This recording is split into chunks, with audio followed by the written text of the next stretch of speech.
സമാധാനം സ്ഥാപിക്കാനായി ഇന്നലെ അമേരിക്കയിൽ വൈറ്റ് ഹൗസിൽ നടന്ന തകൃതിയായ സംരംഭങ്ങൾ എന്നിൽ ഉണർത്തിയ ചില ചിന്തകളാണ് ഈ വീഡിയോയിൽ കൂടെ ഏവരുമായി പങ്കിടുവാൻ ഞാൻ താല്പര്യപ്പെടുന്നത്. വളരെ കൗതുകത്തോടുകൂടെയാണ് ലോകത്തിലെ കോടാനുകോടി ജനങ്ങളോടൊപ്പം ഞാനും ഇന്നലെ അമേരിക്കൻ പ്രസിഡൻറ്റിൻ്റെ പ്രധാന കാർമ്മികത്വത്തിൽ വൈറ്റ് ഹൗസിൽ അരങ്ങേറിയ സമാധാന നാടകം, സമാധാന സംരംഭം കാണുവാനും അതിൽ പ്രവർത്തിക്കുന്ന മർമ്മങ്ങളും പരിഗണനകളും ലക്ഷ്യങ്ങളും പ്രകടമായതും ഗോപ്യവുമായ പരിപാടികളും മനസ്സിലാക്കാൻ ഞാൻ ശ്രമിച്ചത്. എൻ്റെ മനസ്സിൽ കടന്നു വന്ന ഒരു പ്രധാനപ്പെട്ട ചിന്ത, ആധുനിക ലോകത്തിൽ നാം വസിക്കുന്ന ഈ ലോകത്തിലെ നമ്പർ 1 സമാധാന സ്ഥാപകൻ അമേരിക്കൻ പ്രസിഡൻ്റായ ഡൊണാൾഡ് ജെ ട്രംപ് ആണല്ലോ എന്നതാണ്. ഇത് വളരെ ശ്രദ്ധേയമാണ്, അർത്ഥവത്താണ്. ഇന്ന് ലോകത്തിൽ എവിടെയെങ്കിലും സമാധാനം സ്ഥാപിക്കപ്പെടണമെങ്കിൽ മഹാനായ ട്രംപിനെ ആശ്രയിക്കണം. യുദ്ധം വേണമെങ്കിൽ പുടിനെയും, സമാധാനം സ്ഥാപിക്കണമെങ്കിൽ ട്രംപിനെയും ആശ്രയിക്കണം. എന്നാൽ ട്രംപും പുടിനും ആത്മസുഹൃത്തുക്കളാണ്. അവർ ഒരുമിച്ച് ഒരേ കുഴിയിൽ ചാടാനായിട്ട് നടക്കുന്ന, ഏറ്റവും പരസ്പര സ്നേഹമുള്ള, പരസ്പര ബഹുമാനമുള്ള, പരസ്പരം വിലമതിക്കുന്ന 2 വ്യക്തികളാണ്. ഇത് നാം ആയിരിക്കുന്ന അവസ്ഥയെ തിരിച്ചറിയാൻ നമ്മെ സഹായിക്കുമെന്നതുകൊണ്ടാണ് ഞാനത് നിങ്ങളുടെ ശ്രദ്ധയിൽപ്പെടുത്തുന്നത്. സ്ഥാപിത താൽപ്പര്യങ്ങൾ നേടിയെടുക്കുന്നതിന് യുദ്ധം അഴിച്ചുവിടുവാൻ അല്പം പോലും മടിയില്ലാത്ത വ്ളാഡിമിർ പുടിനും, അമേരിക്കക്കാരുടെ പ്രൊനൗൺസിയേഷൻ പറഞ്ഞാൽ പുടിനും, നൊബേൽ പ്രൈസ് കിട്ടാനായി തത്രപ്പെട്ട് സമാധാനമുണ്ടാക്കാൻ അഹോരാത്രം അധ്വാനിക്കുന്ന ട്രംപുമാണ് ഇന്ന് ലോകത്തിൻ്റെ ശ്രദ്ധയുടെ നെറുകയിൽ വിലസുന്നത് എന്നത് മനുഷ്യരാശി ഏതവസ്ഥയിൽ ചെന്ന് പറ്റിയിരിക്കുന്നു എന്നതിൻ്റെ ഒരു ഓർമ്മപ്പെടുത്തലാണ്. ഞാൻ ഇതിനെപ്പറ്റി കൂടുതലായിട്ട് ഒന്നും പറയുന്നില്ല. ഈ വീഡിയോയിൽ എനിക്ക് പ്രധാനമായും 2 ചോദ്യങ്ങളാണ് നിങ്ങളുമായി പങ്കിടാനുള്ളത്, അല്ലെങ്കിൽ നിങ്ങളുടെ സമക്ഷം സമർപ്പിക്കാറുള്ളത്. ഒന്ന്, ഈ ലോകത്തിൽ ആർക്കാണ് സമാധാനം വേണ്ടത്? നാം യഥാർത്ഥത്തിൽ സമാധാന പ്രിയരാണോ? 2, നമുക്ക് സമാധാനം സ്വീകാര്യമാണോ? അപ്പോൾ 2 ചോദ്യങ്ങളാണ്. നമുക്ക് സമാധാനത്തിൻ്റെ അർഹതയുണ്ടോ? 2, അർഹതയുണ്ട് എന്ന് വെച്ചാൽ തന്നെ സമാധാനം സ്വീകരിപ്പാൻ നമുക്ക് മനസ്സുണ്ട്. ഇവിടെ ഞാൻ വേദപുസ്തകപരമായ ഒരു ചെറിയ പരാമർശം നടത്തിക്കൊള്ളട്ടെ. ഇത് മതപരമായ ചിന്തയല്ല എന്നത്, ഇത് ചരിത്രപരമായ യാഥാർത്ഥ്യമാണ്. യെരുശലേമിനെ നോക്കി, യഹൂദന്മാരുടെ തലസ്ഥാന നഗരിയായ യെരുശലേമിനെ നോക്കി യേശു ഹൃദയം പൊട്ടി കരയുന്ന ഒരു രംഗമുണ്ട്. യെരുശലേമേ, യെരുശലേമേ, നിൻ്റെ സമാധാനത്തിൻ്റെ സംഗതികളെ സ്വീകരിപ്പാൻ നിനക്ക് മനസ്സായില്ലല്ലോ എന്ന് യേശു വിലപിക്കുന്നുണ്ട്. അപ്പോൾ അവിടെ യേശു നമ്മുടെ എവിടെയും ശ്രദ്ധ അർഹിക്കുന്ന ഒരു വലിയ തത്വം നമ്മെ ഓർമ്മിപ്പിക്കുകയാണ്. മനുഷ്യൻ്റെ പ്രാഥമികമായ പ്രശ്നം അവന് ഈ ലോകത്തിൽ സമാധാനം ലഭിക്കുന്നില്ല എന്നതല്ല. മനുഷ്യ സ്വഭാവത്തിൻ്റെ പ്രത്യേകത അനുസരിച്ച് നാം സത്യസന്ധമായി ചിന്തിക്കുമ്പോൾ, അന്വേഷിക്കുമ്പോൾ നമുക്ക് മനസ്സിലാക്കാൻ സാധിക്കുന്നത്, ഈ ലോകത്തിൽ മനുഷ്യർക്ക് സമാധാനം സ്വീകാര്യമല്ല എന്നതാണ്. യേശു പറയുന്ന സമാധാനം എന്നല്ല, സമാധാനത്തിൻ്റെ സംഗതികളെ, നമുക്കതിനെ ദ ഇൻഗ്രീഡിയൻസ് ഓഫ് പീസ് എന്ന് വേണമെങ്കിൽ പറയാം. And English translation the things concerning your piece എന്നാണ് ഇംഗ്ലീഷ് ടെക്സ്റ്റ്. ഇംഗ്ലീഷ് വേദപുസ്തകത്തിൽ അങ്ങനെയാണ്. ഞാനതിനെ കുറച്ചുകൂടെ ഒന്ന് മാറ്റിയിട്ട് ദ ഇൻഗ്രീഡിയൻസ് ഓഫ് പീസ്. നിങ്ങൾ ഏതെങ്കിലും ഒരു ഭക്ഷണ പാചകം ചെയ്യുമ്പോൾ, ഇപ്പോൾ ബിരിയാണി പാചകം ചെയ്യുമ്പോൾ അതിൻ്റെ ഒരു റെസിപ്പിയുണ്ട്. ഇന്ന കാര്യം ഇന്ന ചേരുവകൾ ഇൻഗ്രീഡിയൻസ്. അപ്പോൾ ചേരുവകളില്ലാതെ ബിരിയാണി കഴിക്കണം എന്ന് ചിന്തിക്കുന്ന മൗഢ്യം പോലെയാണ് ചില ആളുകൾ ചില സാഹചര്യത്തിൽ സമാധാനം വേണമേ, എവിടെ കിട്ടും സമാധാനം എന്നൊക്കെ പറഞ്ഞ് നടക്കുന്ന അവരോടും, ഇങ്ങനെ സമാധാനം അന്വേഷിച്ച് പരന്ന് നടക്കുന്നവരോടും, സമാധാനമെന്ന് പറയുന്ന ബിരിയാണിയുടെ ചേരുവകൾ ഏതാണ്, അത് നിങ്ങൾക്ക് സ്വീകാര്യമാണോ എന്ന് ചോദിച്ചാൽ പറയാം അത് ഞങ്ങൾക്ക് വേണ്ട, അതിവിടെ പറയണ്ട. ബിരിയാണി ഉണ്ടോ കഴിക്കാം, ചേരുവകളെപ്പറ്റി എനിക്കറിയാൻ താല്പര്യമില്ല. ഇതാണ് മനുഷ്യ സ്വഭാവം. ഉദാഹരണമായിട്ട്, ഈ ലോകത്തിൽ സമാധാനം സ്ഥാപിക്കാനായി ഒരു ചെറിയ പ്രമാണം മതി, ചെറിയൊരു പ്രമാണം. അതാർക്കും സ്വീകാര്യമല്ല. എന്താണ് പ്രമാണം? നിൻ്റെ അയൽക്കാരനെ നിന്നെപ്പോലെ തന്നെ സ്നേഹിക്കുക. ഈ ലോകത്തിൽ എവിടെയൊക്കെ അസമാധാനമുണ്ടോ അവിടെയെല്ലാം നമുക്ക് കാണാവുന്ന പൊതുവായ മർമ്മം മനുഷ്യർക്ക് അയൽക്കാരെ സഹിക്കാൻ വയ്യ എന്നുള്ളതാണ്. അയൽക്കാരെന്ന് പറഞ്ഞാൽ അടുത്തുള്ളവർ. ഇപ്പോൾ റഷ്യയും യുക്രൈനും തമ്മിൽ യുദ്ധം എന്താണ്? അവർ അടുത്ത രാജ്യം, അയൽ രാജ്യങ്ങളാണ്. എന്താണ്? അമ്മായിമ്മയും വരുമ്പോൾ നമ്മളുടെ പോരെന്താണ്? അവർ വളരെ അടുത്തവരായതുകൊണ്ട്. അതിർത്തി തർക്കം, രണ്ട് വീട്ടുകാർ തമ്മിൽ എന്താണ്? അവർക്ക് മധ്യേ ഒരു ബൗണ്ടറി ഉണ്ട്, അവർ അയൽവാസികളാണ് എന്നതുകൊണ്ടാണ്. അകൽച്ചയിലുള്ളവർ വാസ്തവത്തിൽ പരസ്പരം യുദ്ധം ചെയ്യാറില്ല. ഇപ്പം നിങ്ങളും കോങ്കോയിൽ വസിക്കുന്ന ആളുകൾ തമ്മിൽ ഒരു യുദ്ധവുമില്ല. എന്നാൽ കോങ്കോയിലുള്ള ആളുകളുടെ താല്പര്യം ഇവിടെ കൊണ്ട് കേരളത്തിൽ സ്ഥാപിച്ചാൽ അതുകൊണ്ട് നിങ്ങൾക്ക് എന്തെങ്കിലും തട്ടുകേട് വന്നാൽ നിങ്ങൾ ഉടനെ വാളെടുക്കും, അല്ലെ കുറുവടി എടുക്കും. ഇത് രണ്ടുമില്ലെങ്കിൽ നാവ് കൊണ്ട് രണ്ട് കീച്ചാനെങ്കിലും നിങ്ങൾ ശ്രമിക്കും. ഇത് മനുഷ്യൻ്റെ സ്വഭാവമാണ്. ലോകത്തിലുള്ള എല്ലാ മനുഷ്യരും ഇങ്ങനെയാണ്. ഈ കാര്യത്തിൽ യാതൊരു വ്യത്യാസവുമില്ല എന്നതാണ് അതിൻ്റെ പരമാർത്ഥം. അതുകൊണ്ട് സമാധാനം എന്ന ആശയത്തോടുള്ള ബന്ധത്തിൽ നാം ചിന്തിക്കുമ്പോൾ മനുഷ്യ സ്വഭാവത്തിൽ അടങ്ങിയിരിക്കുന്ന ഒരു വലിയ കപടഭക്തി അല്ലെങ്കിൽ ഒരു ഹിപ്പോക്രസി എന്താണെന്ന് ചോദിച്ചാൽ, സമാധാനം വേണം, പക്ഷേ സമാധാനത്തിൻ്റെ സംഗതികളെ ഞങ്ങൾക്ക് വേണ്ട. ഇത് നാം തിരിച്ചറിഞ്ഞാൽ മതിയാകുകയുള്ളൂ.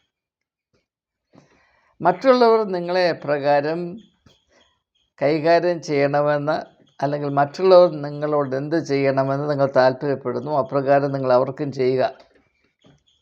ഈ ഒരു മർമ്മം സമാധാനത്തിൻ്റെ ഒരു ചേരുവയാണ്. അയൽക്കാരനെ നിന്നെപ്പോലെ തന്നെ സ്നേഹിക്കണം എന്ന് പറയുന്ന അതൊരു ചേരുവയാണ്. ഇത് രണ്ടാമത്തെ ചേരുവയാണ്. സ്വയത്തെ ത്യജിക്കണം, അതൊരു മൂന്നാമത്തെ ചേരുവയാണ്. വ്യക്തികളുടെ സ്വയം, സമൂഹങ്ങളുടെ സ്വയം, രാഷ്ട്രങ്ങളുടെ സ്വയം. അതുകൊണ്ടാണ് ബഹുഭൂരിപക്ഷ കലഹങ്ങൾ ഉണ്ടാകുന്നത്. എൻ്റെ താല്പര്യം, പിന്നെ എൻ്റെ സഭയുടെ താല്പര്യം. എൻ്റെ സഭയുടെ താല്പര്യം കഴിഞ്ഞുള്ള സമാധാനം മതി എന്ന് പറയാത്ത ആരെങ്കിലും ഉണ്ടോ? ഏറ്റവും കൂടുതൽ ഭക്തിയുണ്ട് എന്ന് പറയുന്നവരുടെ മാറ്റമില്ലാത്തൊരു നിലപാടാണ്, ഇൻഫ്ലെക്സിബിൾ സ്റ്റാൻഡാണ്, എൻ്റെ സഭയുടെ താല്പര്യം കഴിഞ്ഞിട്ട് മതി. അത് കേരളത്തിലെ സഭാപരമായ കലഹങ്ങൾ പരിശോധിച്ചാൽ നിങ്ങൾക്കത് മനസ്സിലാകും. കൂടുതലായി വിശദീകരിക്കേണ്ട ആവശ്യമില്ല. അതുപോലെ തന്നെ ദേശഭക്തി എന്ന് പറഞ്ഞാൽ എന്താണ്? എൻ്റെ രാജ്യത്തിൻ്റെ ലാഭം കഴിഞ്ഞിട്ട് മതി ബാക്കി കാര്യം. അപ്പോൾ ഇവിടെയുള്ള ദേശഭക്തിയെ കവിഞ്ഞ് അയലത്തെ രാജ്യത്തെ ആളുകളും എൻ്റെ സഹോദരി സഹോദരന്മാരാണെന്ന് പറഞ്ഞാൽ നിങ്ങൾ ദേശദ്രോഹികളായി മുദ്ര കുത്തപ്പെടും. അത് കൂടുതലായിട്ട് ഞാൻ എടുത്തു പറയേണ്ട കാര്യമല്ല. ഭാരതത്തിൽ നാം ഇപ്പോൾ അനുഭവിച്ചുകൊണ്ടിരിക്കുന്നത്. അപ്പോൾ ഇനിയും സമാധാന ദൂതനായ ട്രംപിനെ നിങ്ങളൊന്ന് ശ്രദ്ധിച്ചാൽ, അദ്ദേഹത്തിന് അല്പം പോലും സ്വീകാര്യമല്ലാത്തത് ഈ സമാധാനത്തിൻ്റെ ചേരുവകളാണ്. സമാധാനമെന്ന ബിരിയാണിയുടെ ചേരുവകൾ, ഇൻഗ്രീഡിയൻസാണ്. ട്രംപിനോട്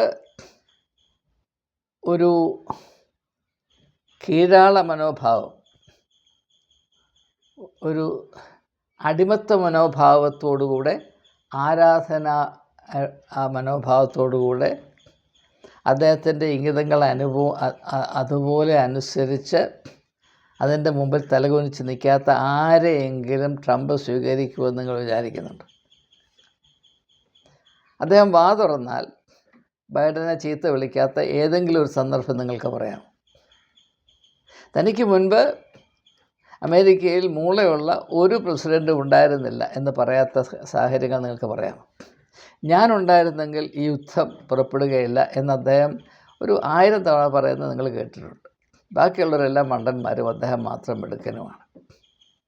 ഇത് മാത്രവുമല്ല, അദ്ദേഹത്തിൻ്റെ താല്പര്യങ്ങൾക്കെതിരെ നിൽക്കുന്ന ഒരു വ്യക്തിക്ക് പോലും അമേരിക്കയിൽ കാലുകുത്തി നിൽക്കാൻ വയ്യ. ലോകത്തിലെ ഏറ്റവും പണക്കാരനായ ഇലോൺ മസ്കിനെ പോലും ഇവിടെ നിന്ന് ഞാൻ നിന്നെ നാട് കടത്തും എന്ന് സമാധാനപ്രിയനായ ട്രംപ് പറഞ്ഞത് നമുക്കറിയാം.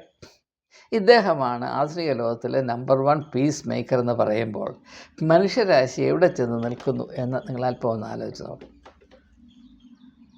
അപ്പോൾ നാം ആദ്യമായി മനസ്സിലാക്കേണ്ടത്, ഈ ലോകത്തിലെ ഏറ്റവും പ്രധാനപ്പെട്ട പ്രശ്നം സമാധാനം ലഭിക്കുവാനുള്ള സാധ്യതയില്ല എന്നതല്ല, നമുക്ക് സമാധാനം സ്വീകാര്യമല്ല. അപ്പോൾ നിങ്ങൾ പറയുമോ അങ്ങനെയൊന്നുമല്ല. ഇപ്പോൾ സെലൻസ്കി പറയുന്നുവല്ലോ സമാധാനം വേണം. സെലൻസ്കി പറയുന്നുണ്ടല്ലെന്ന് ഞാൻ പറയുന്നില്ല. പക്ഷേ എന്തുകൊണ്ടാണ് സമാധാനം വേണമെന്ന് സെലൻസ്കി പറയുന്നത്? ഗത്യന്തരമില്ലാത്തത് കൊണ്ടാണ്, ഗതികേടില്ലാത്തത് കൊണ്ടാണ്. അപ്പം യുക്രൈന് റഷ്യയെപ്പോലെ തന്നെ സൈനിക ബലവും സാമ്പത്തിക ശേഷിയും ഉണ്ടായിരുന്നുവെങ്കിൽ സെലൻസ്കി ഒരിക്കലും ഇപ്പോൾ പരാമർശിക്കപ്പെടുന്ന കണ്ടീഷൻസ്, നിബന്ധനകളനുസരിച്ച് റഷ്യയുടെയും യുക്രൈൻ്റെയും മധ്യത്തിൽ സമാധാനം സ്ഥാപിക്കണമെന്ന് ഒരിക്കലും പറയുകയില്ല. അവസാനം വരെയും അവസാനത്തുള്ളി ചോര വരെയും ഞങ്ങൾ പൊരുതി ഞങ്ങളുടെ രാജ്യത്തിൻ്റെ അഖണ്ഡത കാത്തു സൂക്ഷിക്കുമെന്ന് മാത്രമേ അദ്ദേഹം പറയത്തുള്ളൂ. ഗത്യന്തരം കൊണ്ട് ഒരു നിവൃത്തിയില്ലാഞ്ഞിട്ട് അദ്ദേഹം പറയുന്നതാണ്. പ്രത്യേകിച്ച് ലോകത്തിലെ നമ്പർ 1 സമാധാന സൃഷ്ടാവായ ട്രംപിനെ ഒരു വിധത്തിലും നമ്പാൻ കൊള്ളുകയില്ല എന്ന് തിക്തമായ അനുഭവത്തിൽ കൂടെ തിരിച്ചറിഞ്ഞത് കൊണ്ട് വല്ല വിധേനയും ഈ ശാപം ഒഴിഞ്ഞു കിട്ടണമേ എന്ന് ഗത്യന്തരമില്ലാതെ, മറ്റൊരു പോംവഴിയും ഇല്ലാത്തതുകൊണ്ടാണ് അദ്ദേഹം പറയുന്നത് സമാധാനം സ്വീകരിപ്പാൻ ഞങ്ങളുടെ രാജ്യത്തിൻ്റെ 18% 20% പോയാലും സാരമില്ല, ജീവൻ നിലനിർത്താൻ വേണ്ടി സമാധാനം സ്ഥാപിച്ചു തരണേ എന്ന് അദ്ദേഹം പറയും.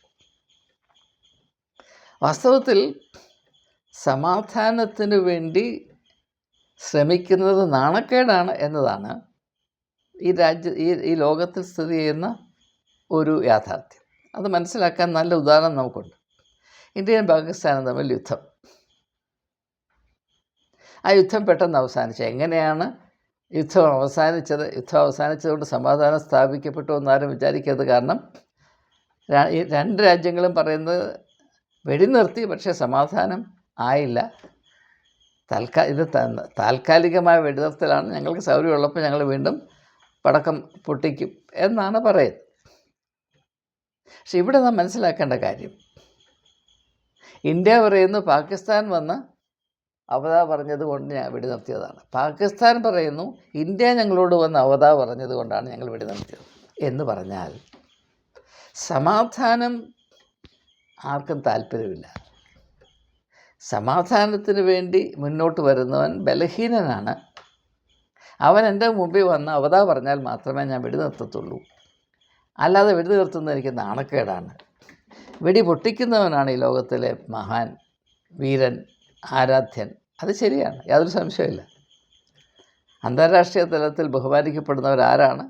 മനുഷ്യരാശിയെ 10 തവണ ചുട്ട് കരിച്ച് കൊല്ലാനുള്ള ആയുധം കക്ഷത്തിന് കീഴിൽ വെച്ചുകൊണ്ട് നടക്കുന്നവനാണ് ഈ ലോകത്തിൽ ബഹുമാനിക്കപ്പെടുന്നവൻ. അതുകൊണ്ട് നാം മനസ്സിലാക്കേണ്ട ഒരു യാഥാർത്ഥ്യം, മനുഷ്യ സ്വഭാവത്തിൽ എപ്പോഴും സമാധാനത്തേക്കാൾ കലഹത്തിനോടാണ് താല്പര്യം. അത് മനസ്സിലാക്കാൻ ഒരു പ്രയാസവുമില്ല. നിങ്ങൾക്ക് ടെലിവിഷനുണ്ടല്ലോ, അതിനകത്ത് 2 ചാനലുണ്ടെന്ന് വിചാരിക്കുക. ഒരു ചാനൽ യുദ്ധത്തിൻ്റെ രംഗങ്ങൾ കാണിക്കുന്നു, മറ്റേ ചാനലിൽ സമാധാനം സ്ഥാപിക്കുന്നതിന് വേണ്ടി നല്ലതായ ഒരു മനുഷ്യൻ അവിടെ ഇവിടെ ഓടി നടന്ന ആളുകളുടെ കാല് പിടിക്കുന്നു, അവരെ നല്ല കാര്യങ്ങൾ പഠിപ്പിക്കുന്നു, അതിനുവേണ്ടി അദ്ദേഹം കഷ്ടം സഹിക്കുന്നു. നിങ്ങൾ ഏത് ചാനൽ കാണും? നിങ്ങൾ ഏത് ചാനൽ കാണും? അത് മാത്രം ചിന്തിച്ചാൽ മതി. അല്ല, നിങ്ങൾക്ക് ന്യൂസ് പേപ്പറുണ്ടല്ലോ, ന്യൂസ് പേപ്പറിൻ്റെ ഫ്രണ്ട് പേജിൽ യുദ്ധത്തെപ്പറ്റിയൊരു വാർത്തയും സമാധാനത്തെപ്പറ്റിയൊരു വാർത്തയും നിങ്ങൾ ഏത് വാർത്തയായിരിക്കും ആദ്യം വായിക്കുന്നത്? മനുഷ്യ സ്വഭാവത്തിൻ്റെ അടിത്തറയിൽ കലഹത്തിനോട് ഒരു പ്രത്യേകമായ മമത, ആകർഷണീയതയുണ്ട് എന്നത് നാം തിരിച്ചറിയണം. ഇത് സൂചിപ്പിച്ചുകൊണ്ടാണ് വേദപുസ്തക ചരിത്രം ആരംഭിക്കുന്നത്. എന്തുകൊണ്ടാണ് കയീൻ സഹോദരനായ ഹാബേലിനെ കൊന്നത്? നിങ്ങൾ ആ ഭാഗം വായിച്ചാൽ അതിന് പ്രത്യേകിച്ച് കാരണമൊന്നുമില്ല. 2 സഹോദരന്മാർ ദൈവത്തിന് കൊടുത്ത കാര്യങ്ങൾ, എന്താണ് ബലി, അത് ദൈവത്തിന് ഇഷ്ടപ്പെട്ടില്ല എന്നതുകൊണ്ടൊന്നും സഹോദരനെ കൊല്ലണമെന്നൊന്നുമില്ല. അതൊരു മുടന്തൻ ന്യായമാണ്. വാസ്തവത്തിൽ ആ സംഭവത്തെ മനസ്സിലാക്കേണ്ടത്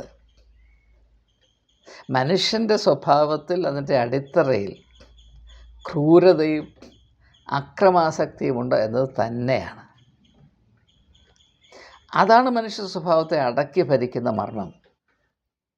അങ്ങനെ ക്രൂരതയും അക്രമാസക്തിയും പ്രകടിപ്പിക്കുമ്പോൾ അതുകൊണ്ട് വീർപ്പ് മുട്ടുന്ന ആളുകൾക്ക് മാത്രമേ സമാധാനത്തോട് താല്പര്യം വരികയുള്ളൂ.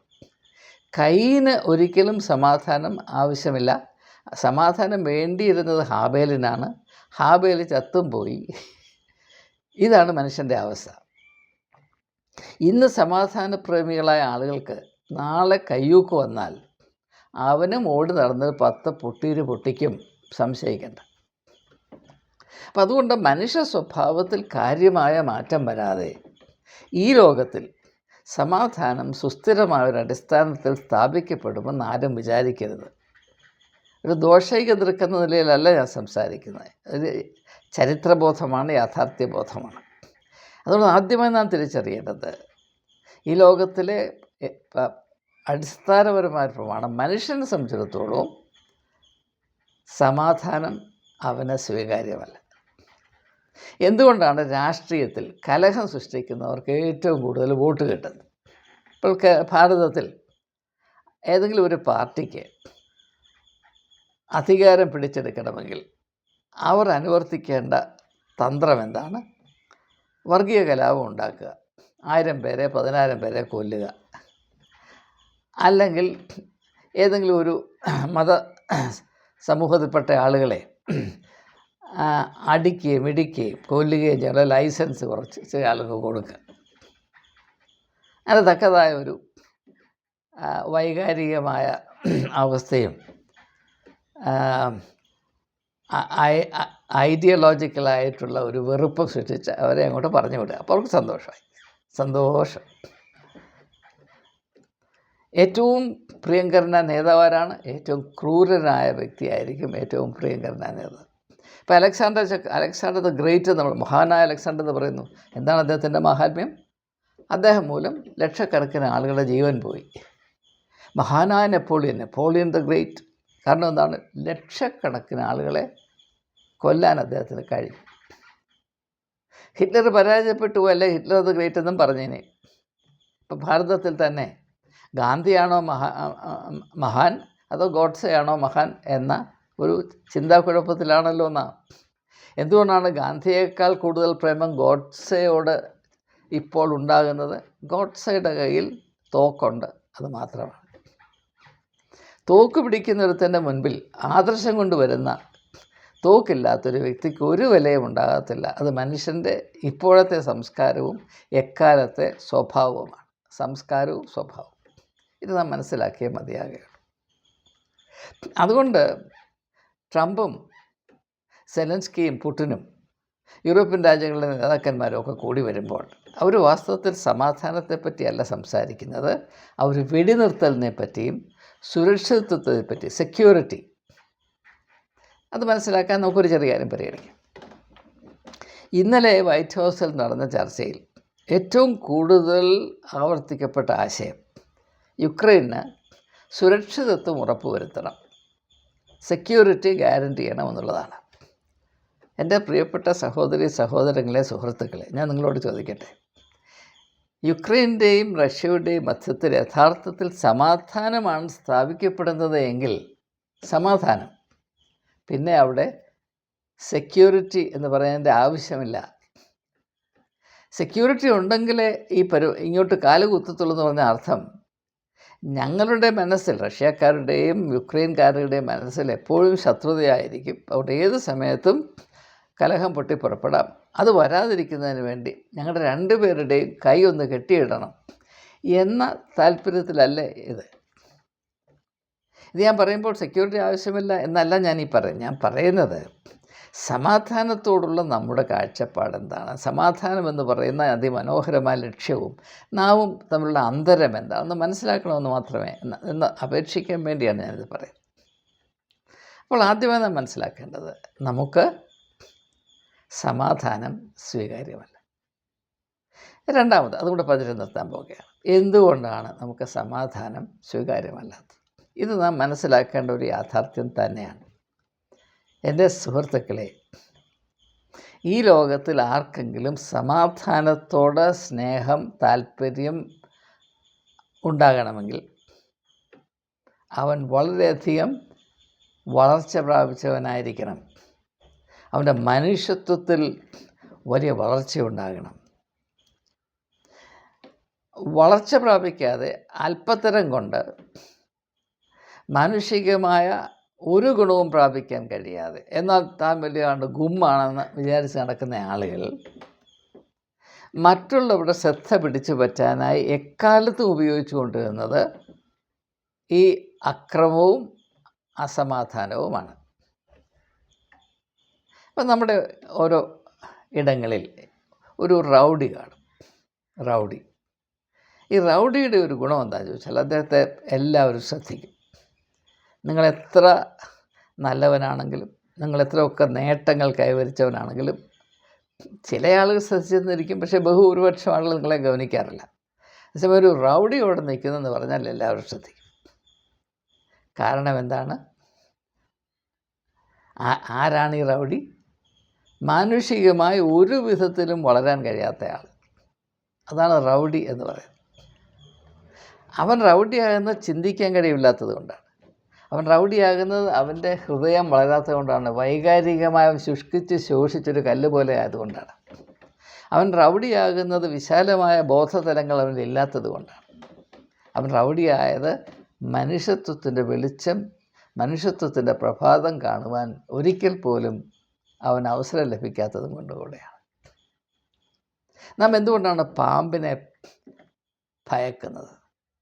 ഇപ്പം പോത്തിനോട് നമുക്ക് ഭയമുണ്ട്, പക്ഷെ അതുപോലെയല്ല പാമ്പിനോടുള്ള ഭയം. പാമ്പിനോടുള്ള നമ്മുടെ ഭയം നമ്മുടെ മനസ്സിൻ്റെ അടിത്തട്ടിൽ നിന്ന് പൊന്തി വരുന്നതാണ്. അത്രയും ആഴമില്ല പോത്തിനോടും കടുവായോടുമുള്ള ഭയം. എന്തുകൊണ്ടാണ്? കടുവായെയും പോത്തിനെയും സിംഹത്തെയും ആനയെയും അപേക്ഷിച്ച് പാമ്പ് വികസനം പ്രാപിച്ചിട്ടില്ലാത്ത, അധികം പുരോഗമിച്ചിട്ടില്ലാത്ത, അധികം മാഹാത്മ്യമില്ലാത്ത ഒരു സൃഷ്ടിയാണ്. അത് നിലത്തെഴിഞ്ഞ് നടക്കുകയാണ്, അൺഡെവലപ്ഡാണ്. പാമ്പിന് കേൾക്കാൻ ചെവി പോലുമില്ല. പിന്നെ നമ്മൾ നിലത്ത് നെഞ്ചിട്ട് ഉരുട്ടി ഒന്ന് മുമ്പോട്ട് പോകുന്നത് ആലോചിച്ച് നോക്കിയാൽ അതിനേക്കാൾ വലിയ ഗതികേടുണ്ട്. അതാണ് പാമ്പിൻ്റെ. അതുകൊണ്ടാണ് നാം ഭയക്കുന്നത്. നിങ്ങളൊരു കാര്യം തിരിച്ചറിയണം, നാം ആരെയെങ്കിലും ഭയക്കുന്നുവെങ്കിൽ അവർ മനുഷ്യത്വത്തിൻ്റെ അളവുകോല് കൊണ്ട് അളക്കപ്പെട്ടാൽ അവർക്ക് 10ൽ 0 കിട്ടുന്നവരാണ്. അതുകൊണ്ട് ഏതെങ്കിലും ഒരു നേതാവ്, അത് രാഷ്ട്രീയത്തിലായിക്കൊള്ളട്ടെ മതത്തിലായിക്കൊള്ളട്ടെ, ജനം എന്നെ പേടിക്കണം എന്ന വിധത്തിൽ പ്രവർത്തിക്കുന്നുണ്ടോ, നിങ്ങൾ മനസ്സിലാക്കണം, അവന് 10ൽ 0 മാത്രം കിട്ടുന്നവനാണ്. മാനുഷികമായി അല്പമെങ്കിലും വളരാൻ കഴിഞ്ഞിട്ടൊരു വ്യക്തിക്ക് പോലും സഹജീവികൾ തന്നെ ഭയക്കണം എന്ന് തോന്നാൻ സാധ്യമല്ല. 4 പേർ എന്നെ കാണുമ്പോൾ മുട്ടിടിക്കണം എന്നാരും ചിന്തിക്കാറില്ല. അപ്പോൾ ഒരു ഭ്രാന്തനെ കണ്ടാൽ നമുക്ക് ഭയം തോന്നും. കള്ളു കുടിച്ച് ഇങ്ങനെ ഉപ്പൻ്റെ കണ്ണ് പോലെ കറങ്ങി നടക്കുന്നതിനെ കണ്ടാൽ നമുക്ക് ഭയം തോന്നും. ഭയക്കേണ്ട കാര്യമൊന്നുമില്ല. കാരണം ആ അവസ്ഥയിലായിരിക്കുന്നവനെ നിങ്ങൾ പിടിച്ചൊന്ന് ചെറുതായിട്ടൊന്ന് ഉന്തിയാൽ അവൻ വീണ് പോകും. അവനെ പേടിക്കേണ്ട യാതൊരു കാര്യമില്ല. പക്ഷേ അവനെ കണ്ടാൽ നമുക്ക് ഭയങ്കര പേടിയാണ്. കാരണം എന്താണ്? അവൻ മനുഷ്യത്വത്തിൻ്റെ ഏറ്റവും നീചമായ അവസ്ഥയിലാണെന്ന് മാത്രമാണ്. അല്ലാതെ അവന് കയ്യൊക്കെ ഉണ്ടായിട്ടോ അവൻ വന്നിടിച്ചു താഴെ ഇടുമൊന്നുമല്ല. അവനെ തൊട്ടാൽ അവൻ താഴെ വീഴും. ഈ ആലിനെ പോലെ ആടിക്കൊണ്ടാണ് നടക്കുന്നത്. കയ്യാൽ ചുമ്മ കൊടുത്തുകൊണ്ടാണ് നടക്കുന്നത്. അവനെന്തിനാണ് പേടിക്കുന്നത്? അവനെ പേടിക്കുന്നതിന് കാര്യമുണ്ട്. എന്താണ്? മനുഷ്യത്വത്തിൻ്റെ ഏറ്റവും തരം താഴ്ന്ന അവസ്ഥയിലാണ്. അതുകൊണ്ടാണ് നാം പേടിക്കുന്നത്. അതുകൊണ്ടാണ് കവലച്ചട്ടമ്പിയെ നാം പേടിക്കും. അതുപോലെയാണ് നേതാക്കന്മാരെയും നാം ഭയപ്പെടുന്നത് എന്ന് മനസ്സിലാക്കുക. അത് മത നേതാക്കന്മാരാണെങ്കിലും രാഷ്ട്രീയ നേതാക്കന്മാരാണെങ്കിലും അന്താരാഷ്ട്രീയ തലത്തിൽ വിലസുന്ന സമാധാന ദൂതന്മാരായ ട്രംപിനെ പോലെയുള്ള ആളുകളാണെങ്കിലും അവരെയൊക്കെ കോപിപ്പിച്ചാൽ അല്ലെങ്കിൽ അവരുടെ അപ്രീതി സമ്പാദിച്ചാൽ നിങ്ങൾ പിന്നെ വിവരം അറിയും. ഇതേ ഉള്ളതിനകത്തെ കാര്യം. അപ്പോൾ ഈ ലോകത്തിൽ മനുഷ്യൻ സമാധാനപ്രേമിയാകണമെങ്കിൽ അവൻ അത്രമാത്രം വളർച്ച ഉണ്ടാകണം. അതെന്ത് വളർച്ചയാണ്? ഭൗതികമായ വളർച്ച കൊണ്ട് സാധ്യമല്ല. ഭൗതികമായ വളർച്ച ഉണ്ടാകുകയും ആധ്യാത്മികമായ വളർച്ച ഇല്ലാതാകുകയും ചെയ്യുമ്പോൾ മനുഷ്യന് ഭ്രാന്ത് പിടിക്കുന്നു. കാരണം അവനൊരു വലിയ അസന്തുലിത ഡിസ്ഈക്വിലിബ്രിയം എന്ന് ഇംഗ്ലീഷിൽ പറയും. അത് ഒരു ഭ്രാന്താണ്. ആ ഭ്രാന്തിൻ്റെ ബാഹ്യപ്രകടനമാണ് യുദ്ധവും കോലാഹലവും ഈ അക്രമാസക്തിയും കലഹവും എല്ലാം. ഇപ്പോൾ അമ്മായിയമ്മയും മരുമോളും തമ്മിൽ യുദ്ധമുണ്ടാകാൻ കാര്യം രണ്ടു പേർക്കും വേണ്ടതുപോലെ വളർച്ചയില്ലാത്തത് കൊണ്ട് തന്നെയാണ്. യാതൊരു സംശയവും വേണ്ട. നമ്മുടെ ക്രിസ്തീയ സഭകളുടെ മധ്യത്തിൽ കലഹം എന്താണ് ഉണ്ടാകുന്നത്? സഭകളുടെ ഉള്ളിലും കലഹം എന്താണ് ഉണ്ടാകുന്നത്? അല്പം പോലും വളർച്ചയില്ലാത്തത് കൊണ്ടാണ്. വെറും ശുംഭന്മാരാണ്, അല്പന്മാരാണ്, കൃമികളാണ്, പുഴുക്കളാണ്. അതുകൊണ്ടാണ്. ഇപ്പോൾ 10 പട്ടികളുടെ മുമ്പിലോട്ട് ഒരു കഷ്ണം എല്ലിട്ട് കൊടുത്താൽ അവർ അങ്ങോട്ടും ഇങ്ങോട്ടും കടിക്കും. അതുപോലെ ഒരു എല്ല് 2017 ഇന്ത്യയിലെ സുപ്രീം കോടതി ഇട്ടുകൊടുത്തു ചില പട്ടികളുടെ മുമ്പിൽ. ഇപ്പോഴും അവർ കടിക്കുന്നില്ലേ? അതാണ് 2017 വിധി എന്നും പറഞ്ഞ് ഈ ഓർത്തഡോക്സുകാരും യാക്കോക്കാരും അങ്ങോട്ടും ഇങ്ങോട്ടും കടിക്കുന്നത്. പട്ടിയുടെ മുമ്പിൽ എല്ലിട്ട് കൊടുക്കുന്നത് പോലെയാണ് സുപ്രീം കോടതി ഈ 2 സഭകളുടെ മുമ്പിലോട്ടും വിധിയെന്ന് പറയുന്ന എല്ല് ഇട്ട് കൊടുത്തു. അതിനുശേഷമുള്ള കടി ഇന്നും നിർത്തിയിട്ടില്ലല്ലോ. അവരും സമാധാനത്തിന് വേണ്ടി പ്രാർത്ഥിക്കും, സമാധാനത്തെപ്പറ്റി ഘോരഘോരം പ്രസംഗിക്കും, സമാധാനത്തിൻ്റെ ദൂതനായ യേശുവിനെയാണ് ഞങ്ങൾ ആരാധിക്കുന്നത്, അനുസരിക്കുന്നതെന്നൊക്കെ പറയുകയും ചെയ്യും. ഇതാണ് നമ്മുടെ അവസ്ഥ. ഇതൊക്കെയും നമ്മെ വിളിച്ചറിയിക്കുന്നത് മനുഷ്യൻ സഹജീവികളെ തൻ്റെ ജീവൻ്റെ വേറിട്ട പ്രതിഭാസങ്ങളായി തിരിച്ചറിയുകയും വിലമതിക്കുകയും ആശ്ലേഷിക്കുകയും ചെയ്യണമെങ്കിൽ അവൻ്റെ കണ്ണ് തുറക്കണം.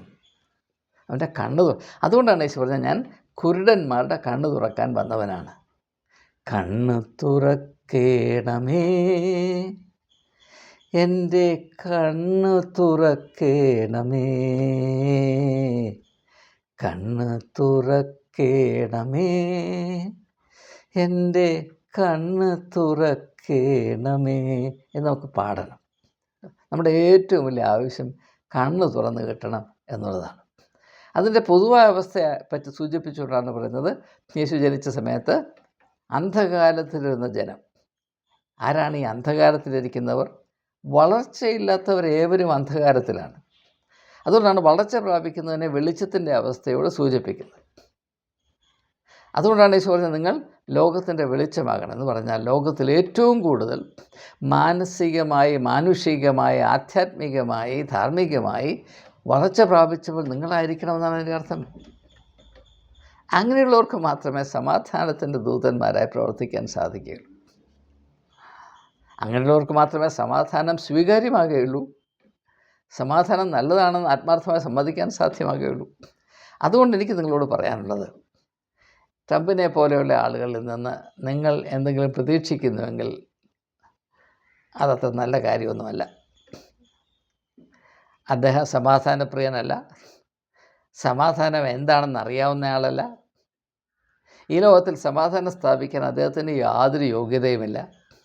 പിന്നെ സമാധാനം എന്താണ് എന്നറിയാൻ വയ്യാത്ത ആളുകൾ വസിക്കുന്നൊരു ലോകത്തിൽ ആറ്റം ബോംബ് കൊണ്ട് നടക്കുന്നവൻ, വലിയ വലിയ സൈനിക ശക്തിയുള്ളവൻ ഒന്ന് തുമ്മിയാൽ സമാധാനം ഉണ്ടാകും എന്ന് വിശ്വസിക്കുന്ന മണ്ടന്മാരുടെ ലോകത്തിൽ ഇദ്ദേഹം ലോകത്തിലെ നമ്പർ 1 സമാധാന ദൂതനായി തെറ്റിദ്ധരിക്കപ്പെടും. അതിനകത്തൊരു യുക്തി കൊണ്ട് ഞാൻ സമ്മതിക്കുന്നു. പക്ഷെ അതുകൊണ്ട് ഇങ്ങനെയുള്ള പ്രക്രിയകളിൽ ഞാൻ വലുതായിട്ടൊന്നും പ്രതീക്ഷിക്കുന്നില്ല. എന്ന് മാത്രവുമല്ല, ലോകത്തിൻ്റെ എല്ലായിടത്തും എപ്പോഴും മനുഷ്യ സ്വഭാവത്തിൽ ഈ വിഷം ഇങ്ങനെ നിൽക്കുന്നിടത്തോളം കാലം, ഈ വിഷം ഇറക്കുന്നത് വരെ മനുഷ്യന് സമാധാനത്തോട് താല്പര്യമുണ്ടാകുകയില്ല, സമാധാനം സ്വീകരിപ്പാനുള്ള മനസ്സുണ്ടാകുകയില്ല. യേശു യെരുശലേമിനോട് പറഞ്ഞ കാര്യം ഒന്നുകൂടെ ആവർത്തിച്ചുകൊണ്ട് ഞാൻ നിർത്താൻ പോകുകയാണ്. യെരുശലേമേ, യെരുശലേമേ, നിൻ്റെ സമാധാനത്തിൻ്റെ സംഗതികൾ കൈക്കൊള്ളുവാൻ നിനക്ക് മനസ്സായില്ലല്ലോ. ജെറൂസലം, ഓ ജെറൂസലം, ഓ ജെറൂസലം.